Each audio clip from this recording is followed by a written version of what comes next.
vida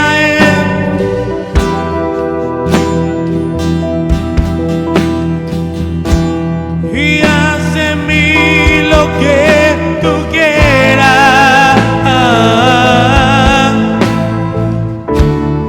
Tómame. Vamos, díselo con fe. Vamos, díselo. Tómame en tus brazos, Cristo.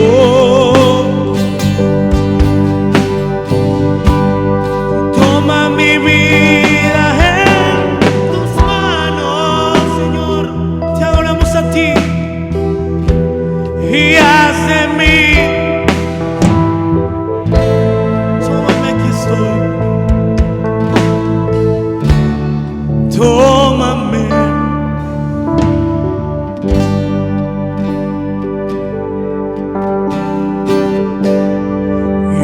Totalidad a ti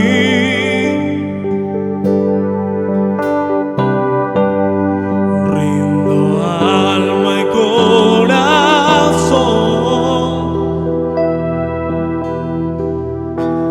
No tengo nada,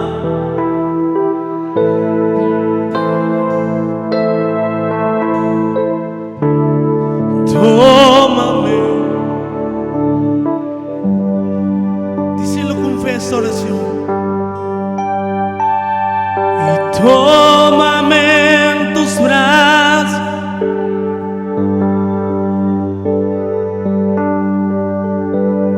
Toma mi vida en tus manos y haz en mí lo que tú quieras. Tómame, te adoramos a ti. Tómame,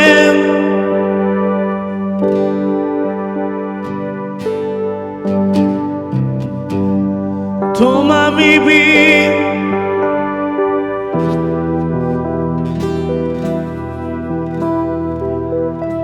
y haz en mí lo que tú quieras, Señor. Tómame.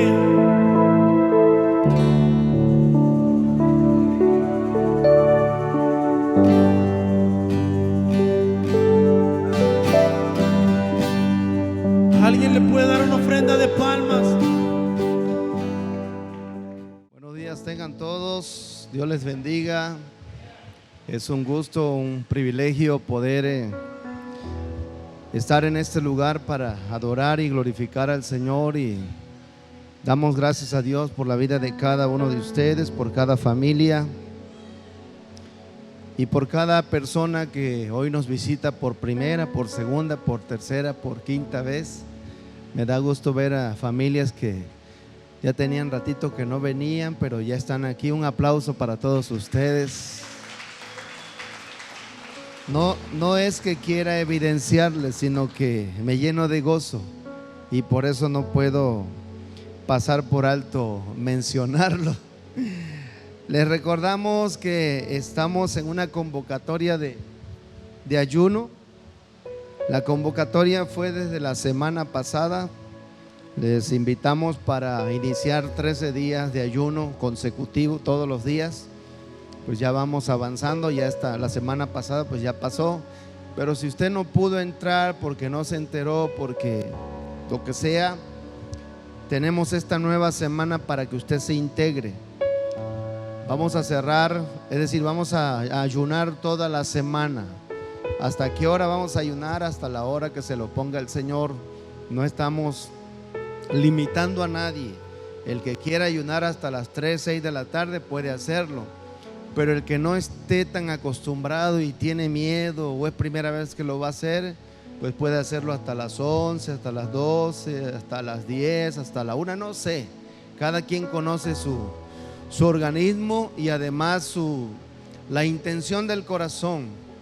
Yo les decía la otra ocasión, lo importante del ayuno no es tanto si comes o no comes, sino más bien que Dios pueda hablar a nuestros corazones. La Biblia dice en Joel capítulo 2, creo, rasguen su corazón y no su vestido, porque los judíos de repente iban a hacer teatro delante de Dios y rompían sus vestidos y todo, pero luego no obedecían al Señor. Entonces, lo importante del tiempo del ayuno es que usted y yo podamos abrir nuestro corazón al Señor y decirle: Señor, muéstrame qué cosas hay en mi vida, en mi interior, en mi mente, en mi corazón que no te honra. Y esas cosas son a las que uno tiene que hacer el propósito de ayunar. Ayunar de ira, ayunar de groserías, ayunar de televisión, de celular. No sé, a veces nos pasamos, hay personas que se pasan muchas horas pegadas al celular, a las redes sociales, y no tienen tiempo con Dios. Entonces les digo, lo importante es eso, abrir nuestro corazón en este tiempo. Entonces les animamos para que pueda integrarse a esta convocatoria de ayuno que vamos a cerrar esta semana. Es decir, mañana seguimos ayunando toda la semana, lunes, martes, miércoles, jueves, viernes, y el sábado les invitamos para cerrar aquí con una cadena de oración y de ayuno.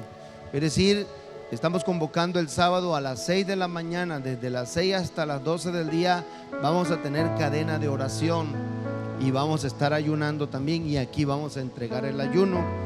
Y entonces es una buena oportunidad para estar buscando de Dios, llenándonos de su presencia. Más que pedirle cosas a Dios, más que pedirle que nos resuelva nuestros problemas, vamos a buscar su presencia, porque cuando su presencia se mueve, todo puede pasar. Póngase de pie, vamos a poner en manos del Señor este tiempo.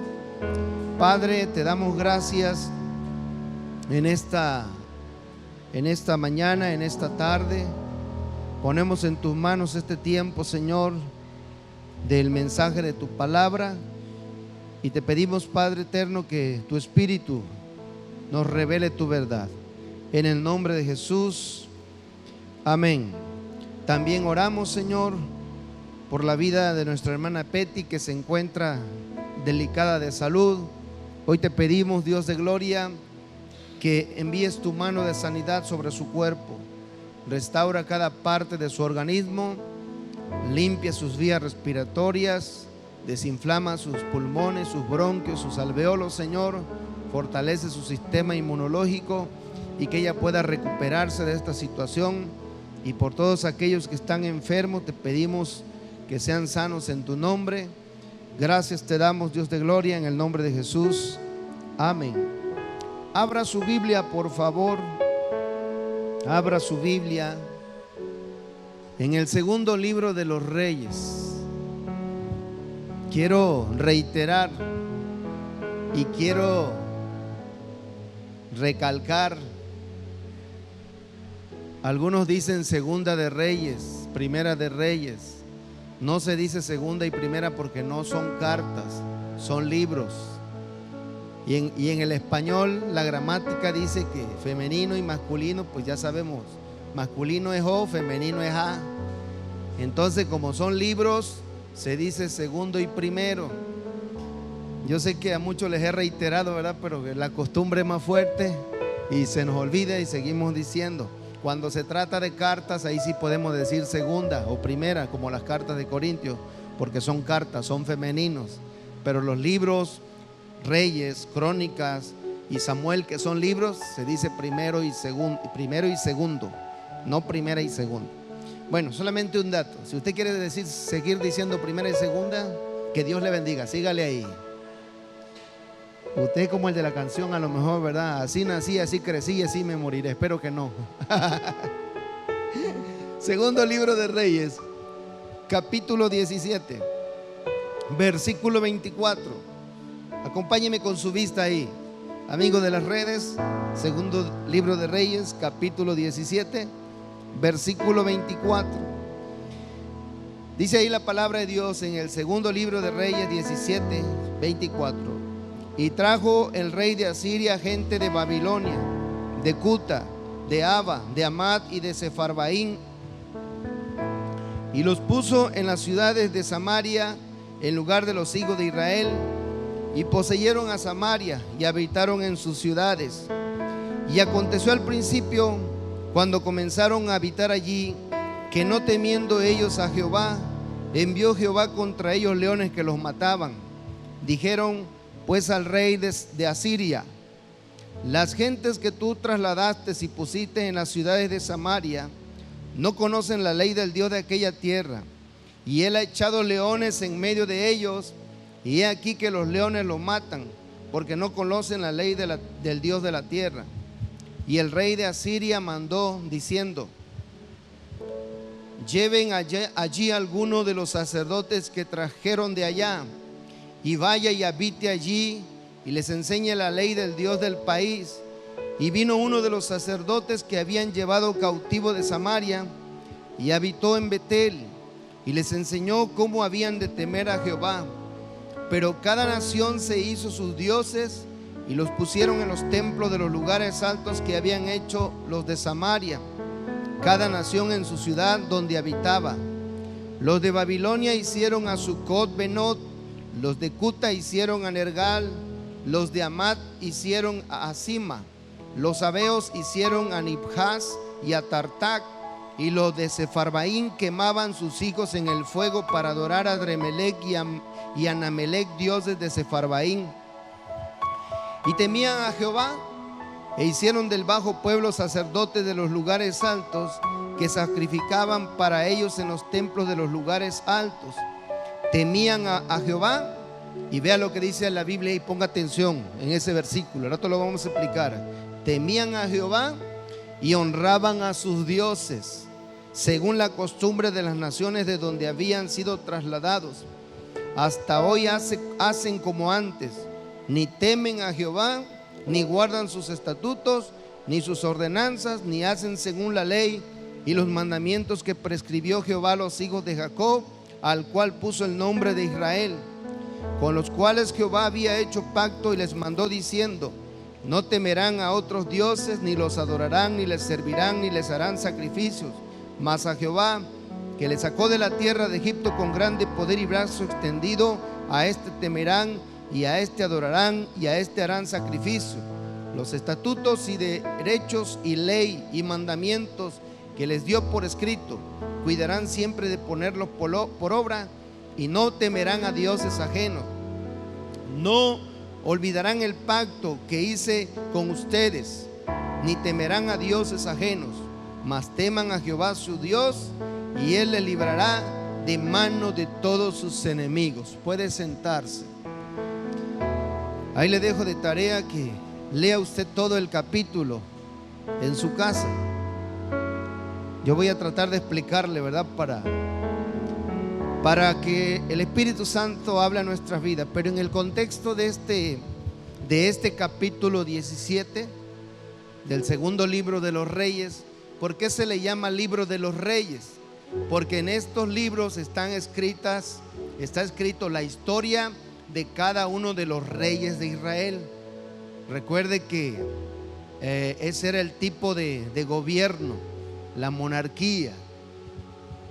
Y entonces en este momento histórico de segundo libro de Reyes, para este entonces el pueblo de Israel se había dividido el reino.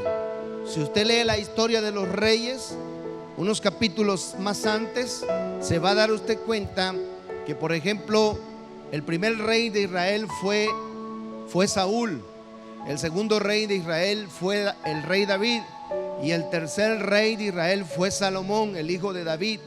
Y después del reinado de Salomón, se dividió el reino. 11 tribus, de las 12 tribus que conforman a Israel, 11 tribus se apartaron.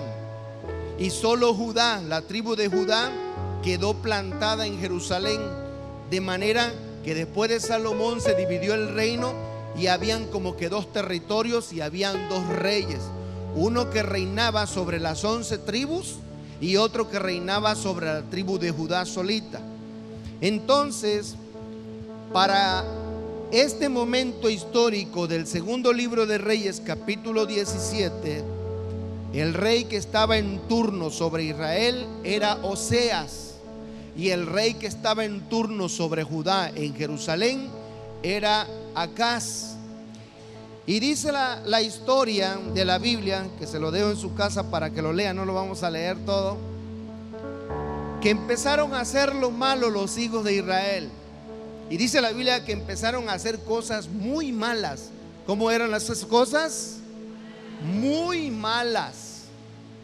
Cuando dice usted malo y dice luego muy malo, entonces eso nos hace pensar que estaban haciendo cosas terribles. Y bueno, Dios, que es tan bueno y tan maravilloso y en su misericordia siempre nos quiere tener cerquita de Él. Dios no quiere que nos alejemos, que nos perdamos.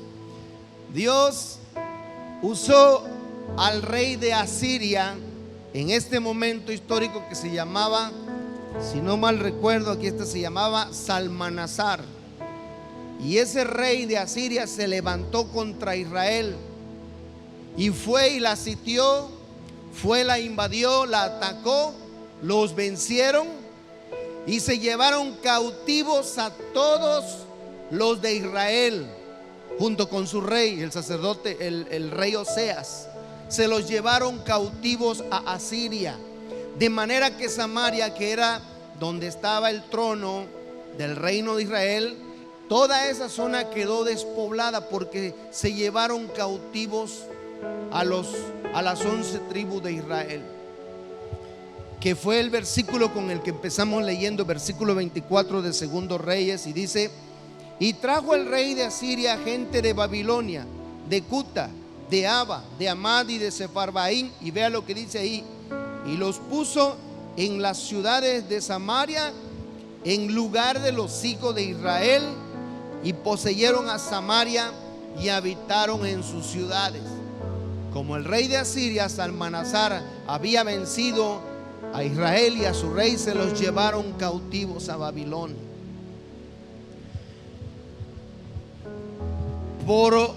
No sé si por segunda ocasión, no chequé bien la historia, discúlpeme, pero por ocasión siguiente, Israel está sufriendo nuevamente un cautiverio.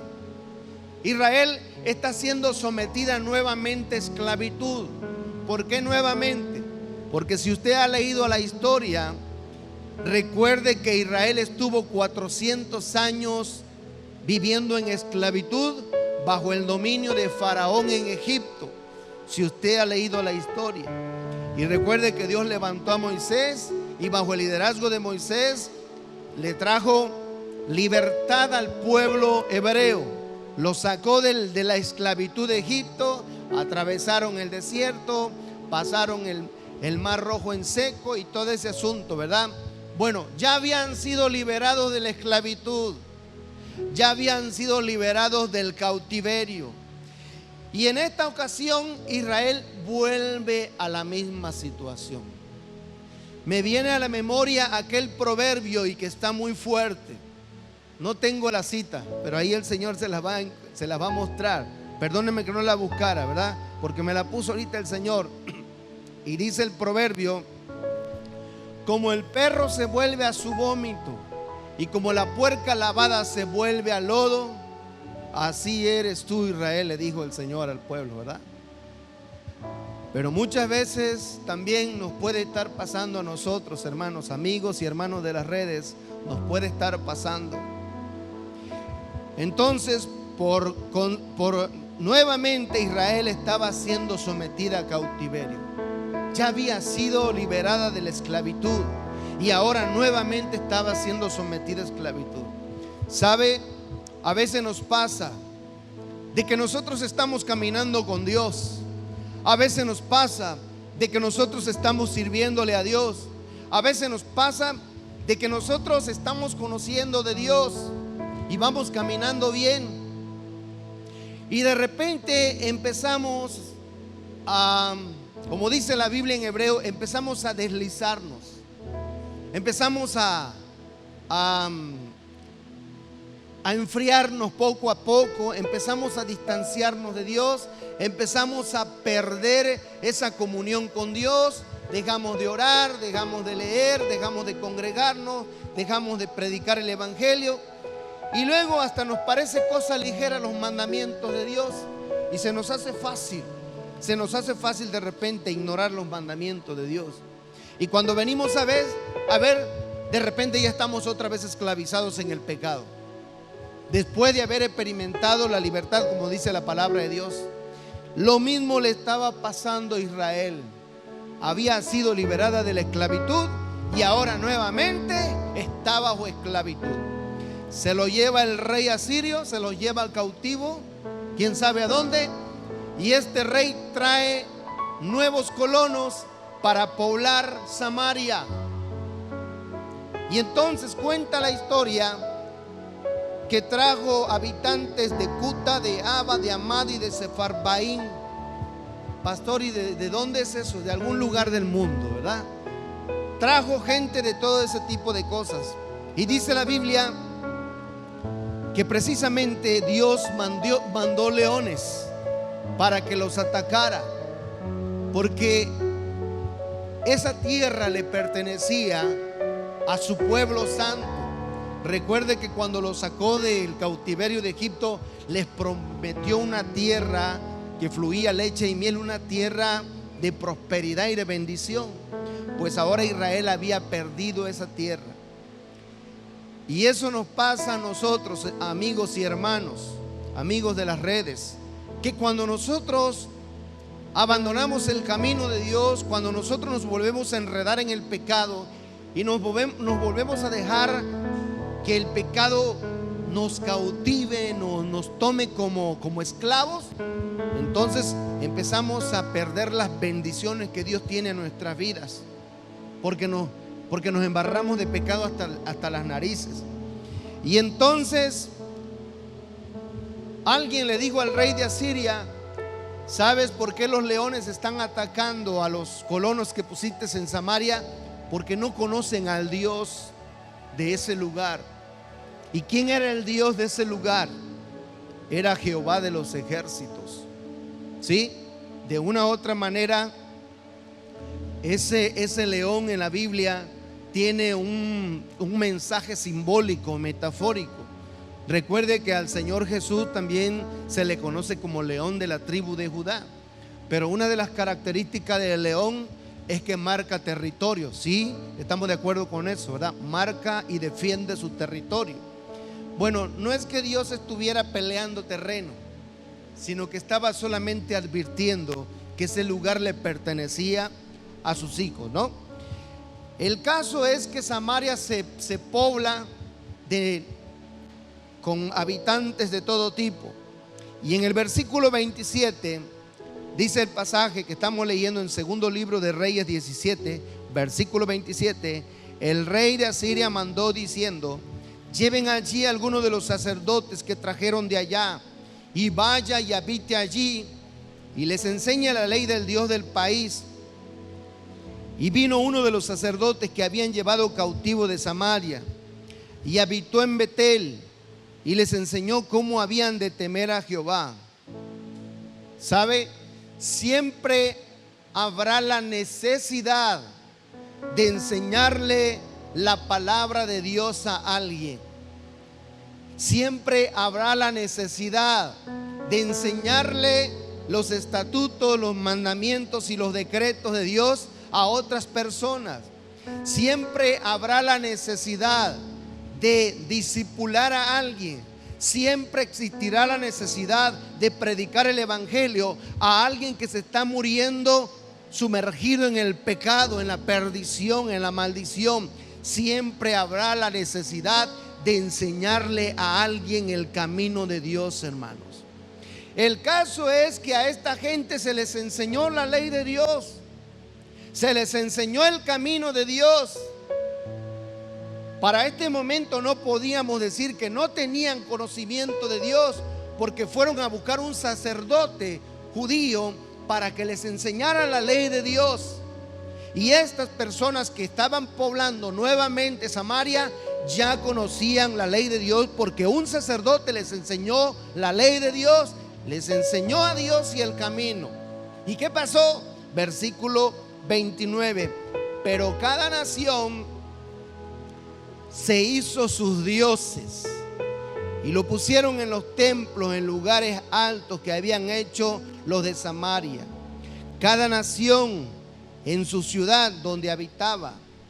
Los de Babilonia hicieron a Sucot-Benot, los de Cuta hicieron a Nergal, los de Amat hicieron a Asima, los sabeos hicieron a Nibhaz y a Tartac, y los de Farbaín quemaban sus hijos en el fuego para adorar a Adremelech y a Namelech, dioses de Sefarbaín.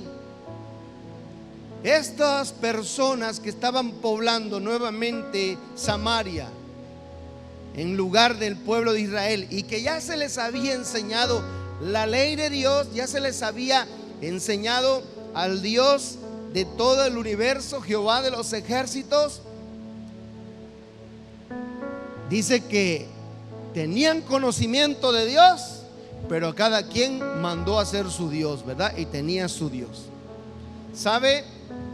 El término que aquí vamos a utilizar, o que sacamos de esta historia, estas personas empezaron con lo que hoy se llama, o iniciaron con lo que hoy se llama sincretismo religioso. ¿Y qué cosa es el sincretismo religioso? En palabras llanas, el sincretismo religioso es hacer una mezcolanza de doctrina y de enseñanza. El sincretismo es tratar de mezclar, de amalgamar, de juntar, de conciliar doctrinas diversas. Y sabe, hay personas que les pasa así, muy literal, ¿no?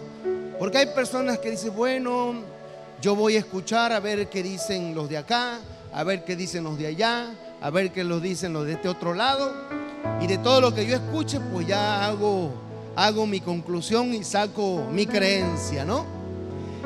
En este momento estaba surgiendo el sincretismo religioso, donde ya conocían a Dios, a Jehová de los ejércitos, conocían la ley de Dios, pero no querían dejar sus dioses, no querían dejar sus ídolos, y mandaron a hacer su altar para tener sus ídolos, ¿verdad? Y mire, a mí lo que más me sorprende, la devoción que tenían los que adoraban a Adremelech y a Namelech, los dioses de Sefarbaín. ¿Sabe por qué? Porque tenían una devoción tal que eran capaces de ofrecer a sus hijos a sus dioses y quemarlos para agradar a sus dioses. Yo hago una pregunta esta mañana: ¿cuántos de nosotros estaríamos dispuestos a quemar nuestros hijos vivos para ofrecérselo al Señor? No levante la mano, porque yo creo que nadie lo haría, ¿verdad? Pero la devoción de estas personas, los de Farbaín, era terrible, al grado de ofrecer a sus hijos para quemarlos al fuego con el fin de adorar a su Dios. Por eso es que la Biblia nos enseña y dice que no debemos pasar a nuestros hijos por fuego. Claro, eso tiene un simbolismo y es otro rollo, pero literalmente cuando la Biblia decía que no debían pasar a sus hijos por fuego, era porque los ofrecían para quemarlos vivos delante de su Dios. Pero el punto es, nuevamente, que qué grado de devoción y de adoración tenían estas personas, al grado de ofrecer a sus hijos, porque nadie daría a sus hijos para quemarlo vivo, ¿verdad? Imagínense verlo cómo se achicharra en la hoguera o en la leña. Ya eso es terrible, ¿no? Y sabe, amigos y hermanos, yo no sé qué tan devotos somos nosotros del Señor. Y no levante la mano, ¿verdad? Porque cualquiera pues, sí, pastor, yo amo al Señor con todo mi corazón. Usted no sabe cuánto ha hecho en mi vida. No me diga nada, hermano, porque a veces nosotros reservamos cosas en nuestras vidas. A veces reservamos cosas en nuestro corazón que no estamos dispuestos a renunciar, y ahí las albergamos, ahí las cargamos, con el conocimiento de que estamos mal, con el conocimiento de que Dios nos habla a través de su palabra y nos dice: eso que está en tu corazón está mal. Y a veces no queremos renunciar a ese tipo de cosas. Mire, Aquí surgió ese sincretismo religioso. Y muchas veces nos puede estar pasando a nosotros, hermanos.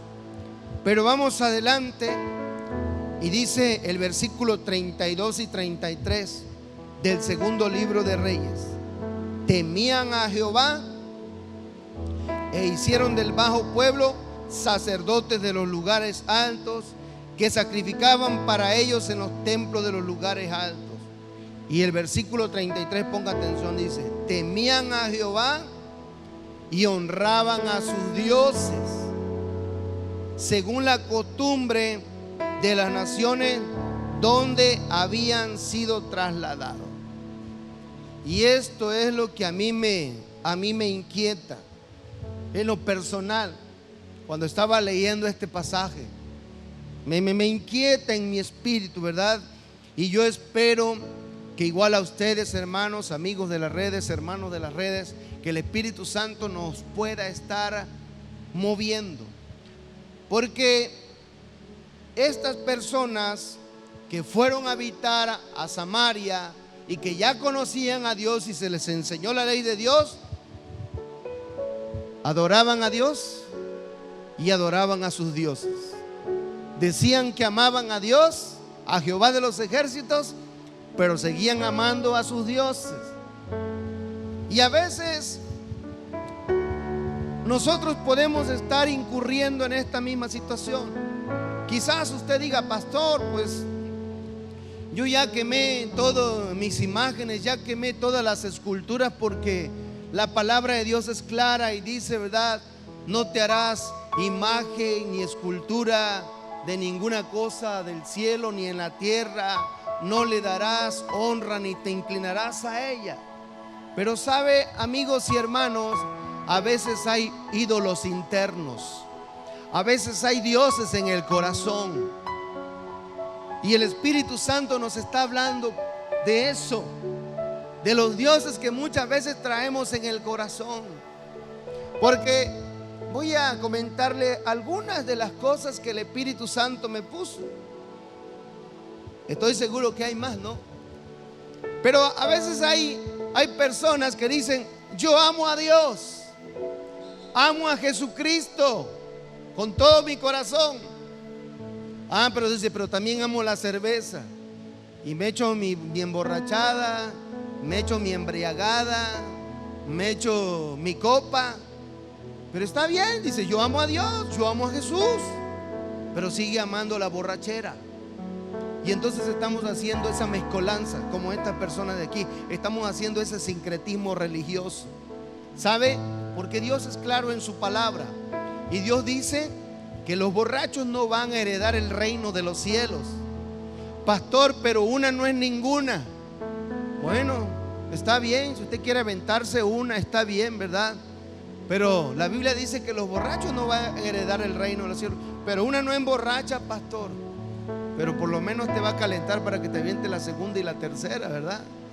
Va a calentar el motor, como dice, para que se calibre uno, ¿verdad? Para que agarre valor, dicen algunos, ¿verdad?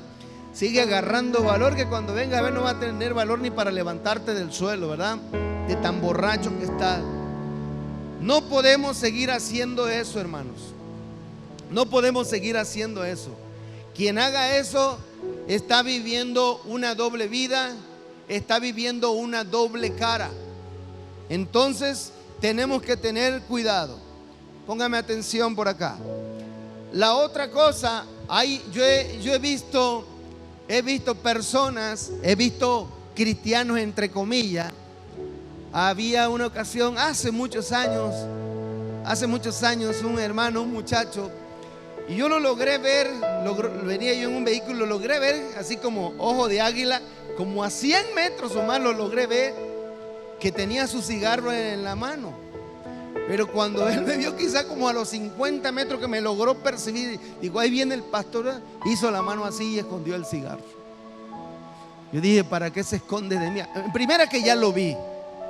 Yo dije: ¿para qué se esconde de mí? Si no se puede esconder de Dios. La Biblia dice: ¿A dónde huiré de tu espíritu? ¿A dónde huiré de tu presencia? Si me fuere a lo más alto, allá habitas tú. Si me fuere del otro lado del mar, allá habitas tú. Si me fuere a lo más profundo del mar, dice la palabra de Dios, ahí estás tú. Y si me metiera en la caverna más oscura de la tierra, dice la Biblia, para Dios lo mismo le son la luz que las tinieblas, porque Él las creó. No podemos huir de la presencia de Dios. No te cuides del pastor, no te cuides del líder, no te cuides del hermano Nacho. Cuídese de Dios. Aún donde nadie le ve, en las horas de las madrugadas, 1, 2, 3 de la mañana, cuando estamos frente al celular o al computador, ¿verdad? Y donde podemos ver todo lo que se nos venga en gana, Dios nos está viendo. No necesitamos que nadie nos vea. Necesitamos entender que Dios está en todas partes. Entonces a veces hay personas que dicen, amo a Jesús, pero también amo el cigarro y no pueden dejar el cigarro. Amo la droga, ¿verdad? No pueden dejar la droga. Eso es un sincretismo, eso es vivir una doble cara, una doble vida. Hay quienes dicen que aman a Dios, pero siguen viviendo en adulterio. Siguen engañando al esposo, engañando a la esposa. El joven está teniendo relaciones sexuales ilícitas antes del matrimonio. Eso es un sincretismo religioso. Y sabe, amigos y hermanos, muchas veces nos pasa como este pueblo que llegó a Samaria. Decimos que amamos a Dios, pero no queremos abandonar nuestros ídolos. Hay quienes dicen que aman a Dios, pero aman la brujería, la hechicería, la adivinación. Le digo, siempre pongo como ejemplo a mi madre, ¿verdad? Porque es a la que más conozco. Y yo me acuerdo, mi madre era rebruja, le encantaba la brujería, ¿verdad? Pero ya la libró el Señor. Un aplauso a Jesucristo, ¿verdad? ya la liberó. Lo digo de testimonio porque a ella le encantaba la brujería. Y cuando empezó a conocer al Señor, que le empecé a predicar de Cristo, porque el Señor me alcanzó a mí primero y ya empezaba a leer la Biblia y ya se había entregado a Jesucristo, venía a la iglesia, pero cuando tenía problemas se iba con el brujo a buscar ¿cómo se llama? Se me fue el nombre. A buscar sus hechizos allá, ¿verdad? Para arreglar sus problemas, para problemas financieros, bueno, lo que sea. Porque hay gente que así quiere arreglar sus problemas, ¿verdad? Y eso también es un sincretismo. ¿Cómo podemos decir que amamos a Dios si no estamos confiando en el plan que Él tiene para nuestra vida y estamos metiéndonos en situaciones oscuras? Hay personas que dicen amar a Dios, pero todavía dicen, siguen las predicciones astrales, ¿verdad? Dice, yo soy Piscis, yo soy Aries, yo soy Sagitario, y ahí andan buscando en los periódicos. Bueno, antes era el periódico, ¿verdad? Ahorita yo creo que ya salen en las redes, ¿verdad? A ver, ¿qué dice para hoy mi signo astral, ¿verdad? Y a veces le creemos más a eso que en vez de creerle al plan que Dios tiene para tu vida y para mi vida. Y estamos cayendo en un sincretismo religioso. Hay quien dice que ama a Dios, pero cómo ama el odio y la amargura y el resentimiento. Ese es el Dios que trae clavado allá adentro, que no quiere sacarlo, ¿verdad? Porque vives albergando el odio, la amargura, el resentimiento, y no quieres perdonar a aquella persona que cometió un abuso, una injusticia contigo. Y se te pasan años, días, meses con ese problema en tu corazón. Pero dices, soy cristiano, amo a Jesús, conozco la ley de Dios, conozco el amor de Dios, pero no somos capaces de amar y de perdonar al que nos hizo un daño, al que nos hizo una injusticia. Cosa que la Biblia es muy clara. Y dice el Señor, amen a sus enemigos, oren por ellos, oren por los que les ultrajan, y si te pide de comer, dale de comer, dice la palabra de Dios. Sí, pastor, pero eso está muy duro, ¿verdad? A veces decimos amar a Dios, y hay personas que le encantan las apuestas, caen en problemas de ludopatía, ¿verdad? No me vaya a malinterpretar, dice, pastor, pero está mal comprarse un cachito para ganarse la Lotería Nacional. Es asunto y problema de usted. Usted sabe finalmente dónde está poniendo su esperanza. Yo le voy a contar un testimonio de hace muchos años, cuando estaba yo pues empezando en caminar con Dios y teníamos en ese entonces una situación terrible económicamente, al grado que yo me había atrasado 2 años y no podía pagar mi casa que hoy estamos pagando por Infonavit desde hace muchos años. Me atrasé 2 años y otras deudas que yo tenía. Y cuando uno está endeudado, ¿verdad? La desesperación que uno te levantas pensando, ¿cómo no me encuentro una cartera en la calle con 50,000 o con 10,000 pesos por lo menos? ¿Cómo no me encuentro un billete de la lotería, ¿verdad? Premiado. O sea, cada cosa que se nos ocurre, ¿verdad? Bueno, pues así estaba yo en esa tónica, ¿verdad? Y esa noche, una noche, me acuerdo que hasta soñé con la señora, una vecina de por donde vivíamos, que vendía bolitas. Y yo decía, esto es de Dios, porque yo soñé hasta con la vendebolita. Y para más confirmación de Dios, al día siguiente me encuentro en la calle a la vendebolita. Esto es de Dios, tiro seguro que me gano la lotería, dije yo. Señor, gracias por esa revelación que me das, ¿verdad? Y compro la bolita y ni una bolita gané, para la gloria de Dios, ¿verdad? Decepción. Dios, esa revelación estuvo mal. No, Dios no te reveló nada. Fue tu inconsciente que te llevó a eso, ¿verdad? Pero Dios no te reveló nada. Y entonces me di cuenta que yo estaba poniendo más mi esperanza en el dinero, en la bolita, en la lotería, que en el poder de Dios. Cuando entendí, aprendí y le dije, Señor, ok, ya entendí, Dios. No tengo dinero, no voy a prestar, no quiero prestar, Señor. Entonces tú vas a ver cómo arreglas esto, Dios. Piérdele los papeles allá, que haya una inundación, que se mojen los papeles, Dios, pero que algo pase, porque yo no sé qué va a pasar. Y al cabo de un tiempo me llegó la noticia que por mano de Dios salimos sorteados y nos condonaron los 2 años de deuda y dijeron borrón y cuenta nueva. Dale un aplauso al Señor, porque Dios hace cosas grandes. Entonces, hermano, si tú todavía compras tu cachito y compras tu bolita, síguela comprando, está bien. Pero no pongas tu esperanza y tu confianza en eso, porque hay gente que luego cae en el vicio, se envicia en esa situación y entonces ya es un problema. Amigos y hermanos, la palabra de Dios es clara y el Señor nos dejó un mandamiento muy conocido. Déjenme ver si lo encuentro. Está en Mateo. Creo que está en Mateo. Mateo, capítulo 22. Acompáñenme ahí en Mateo capítulo 22. Con eso termino. Mateo capítulo 22, versículo 34 al 40 dice: Entonces los fariseos, oyendo que había hecho callar a los saduceos, se juntaron a una, y uno de ellos, intérprete de la ley, preguntó por tentarle diciendo: Maestro, ¿cuál es el gran mandamiento en la ley? Jesús le dijo: amarás al Señor tu Dios con todo tu corazón, con toda tu alma y con toda tu mente.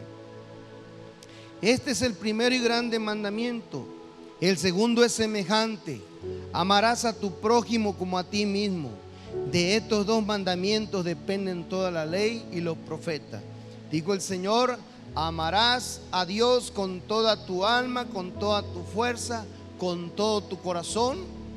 Y allá cuando fue escrito en el Éxodo dijo: y no le rendirás culto a más nadie, porque toda la gloria y la honra la quiere el Señor para Él. Él no comparte su gloria. ¿Sabe? Yo no sé cómo está nuestra vida, tu vida y mi corazón. Si estamos haciendo mezclas en nuestras creencias, si estamos agarrando de aquí, de allá, y ya nosotros hicimos nuestra propia religión, por decirlo así. Saben, amigos y hermanos, ¿cómo vamos a evitar que nosotros hagamos una mezcolanza de doctrina y de creencia? Leyendo la Biblia, metiéndonos a la palabra de Dios. conociendo las doctrinas básicas de la palabra de Dios. Pero si usted y yo no leemos la Biblia, o no nos dejamos enseñar, no nos dejamos discipular por alguien que tiene el conocimiento de la palabra de Dios, de repente nosotros hacemos una mezcolanza de cosas, ¿no? Yo no sé si usted todavía es de las personas que pone la herradura detrás de la puerta, ¿verdad? Para que haya bendición, haya suerte, haya no sé qué tantas cosas. Y no sé qué tantas cosas usamos, ¿verdad? Tantos amuletos, ¿verdad? A veces todavía carga la pata de, no sé si la de puerco, la de venado, la de conejo, ¿verdad? Que dice que te trae suerte, ¿verdad? Amigos y hermanos, la Biblia dice: te pongo el camino de la vida y te pongo el camino de la muerte. Escoge el camino de la vida para que vivas. No hay más. Tenemos solamente dos opciones. ¿Y sabe quién es la vida? El camino al Padre es Jesucristo. Jesús dijo en Juan 14:6: yo soy el camino, yo soy la verdad y la vida. Nadie llega a la presencia del Padre si no es a través de Jesucristo. No es a través de que digas: yo amo a Dios, pero amo a San Judas. Yo amo a Dios, pero amo a San Monicato. Yo amo a Dios, pero amo a San Agustín. Yo amo a Dios, pero amo a Carmita. Yo amo a Dios y no amo. No, eso no se puede. Eso es un sincretismo, una mezcolanza. Dios quiere que solamente lo ames a Él, le sirvas a Él, le conozcas a Él y le obedezcas a Él. ¿Y cómo lo vas a lograr? A través de conocer la palabra de Dios. Póngase de pie, vamos a orar para que el Señor nos ayude.